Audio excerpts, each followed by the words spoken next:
pour donner un peu de contexte, qu'est-ce qui t'a poussé à te former à l'IA créative?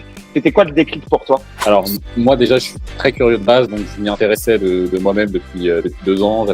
J'avais vraiment envie d'un perfectionnement d'un process plus cadré, parce que je faisais un peu ça fouillis. J'ai envie de découvrir un outil que j'avais, qui était dans l'abonnement ChatGPT, qui est Sora, que j'utilisais pas du tout. Donc, il fait à la fois des trucs très bizarres et des merveilles. Clairement, je voulais en gros gagner du temps, quoi. C'est-à-dire que quand tu te formes toi-même, tu passes tes nuits, tu passes tes journées, c'est hyper intéressant, tu génères plein de trucs, mais t'as pas spécialement d'objectifs comme ça en tête. Yoni m'a vraiment apporté le côté process, commencer via ChatGPT, réfléchir en mode projet. Pendant la formation, on avait une petite étude de cas qui m'intéressait moi, de créer une vidéo publicitaire pour l'e-commerce.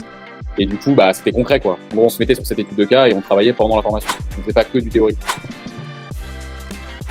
Efficacité, premier mot.